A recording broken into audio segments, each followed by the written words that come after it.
Thank you, ladies and gentlemen. My topic today is walls and bridges.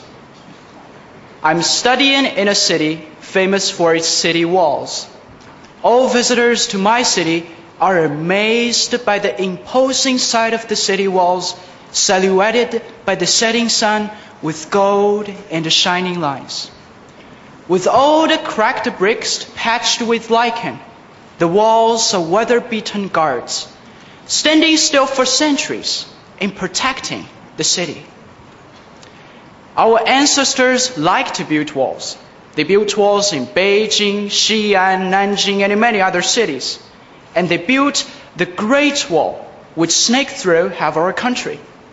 They built walls to ward off enemies and evil spirits. This tradition has been maintained to this day, as we still have many schools and parks walled off from the public. I grew up at the foot of the city walls, and I have loving them since my childhood. For a long time, walls were one of the most natural things in the world. My perception, however, changed after a hiking trip to the eastern suburbs, a scenic area of my city. My classmates and I were walking with some international students. As we walked out of the city, we found ourselves flanked by taller and taller trees which formed a huge canopy above our heads. Suddenly, an international student asked me, "Where is the entrance to the eastern suburbs?" "We are within the eastern suburbs," I replied. He seemed taken aback. "I thought you Chinese have walls for everything." His remark set off a heated debate. At one point, he likened our walled cities to jails, while I insisted that the eastern suburbs were one of the many places in China that had no walls. That debate had no winners, but I did learn a lot from this international student. For instance, he told me, universities like Oxford and Cambridge were not surrounded by walls. The campuses were just a part of the cities.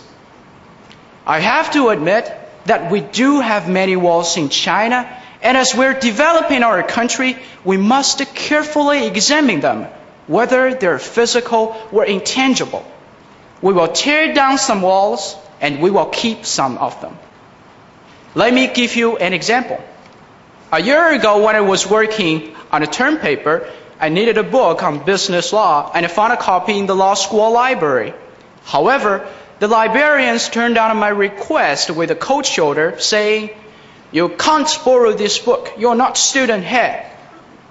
In the end, I had to spend 200 yuan to buy a copy. Meanwhile, the copy in the law school was gathering dust on the shelf. At the beginning of this semester, I heard that my university has started not only to unify all its libraries, but also to link them up with libraries of other universities, so my experience will not be repeated. Barriers will be replaced by bridges. Through an interlibrary loan system, we will have access to books from any library. With globalization, with China integrated into the world, I believe many of these intangible walls will be knocked down. I know globalization is a controversial issue, and it's hard for us to say whether it is good or bad. But one thing is for sure, it draws our attention to China's physical and intangible walls and forces us to examine their roles in a modern world. Then what about the walls in my city and other cities? Should we tear them down? Just the opposite. My city, like Beijing and other cities, is actually making a great effort to preserve the walls. These walls now attract not only historians and archaeologists, but also school children trying to study our history and cultural heritage. The walls have turned into bridges to our past and to the rest of the world. If the ancient builders of these walls were still alive today, they would be proud to see such a great change in the roles of their walls. They are now cultural bridges that link East and West, South and North and all the countries of the world, our cultural heritage will survive globalization. Thank you very much, ladies and gentlemen.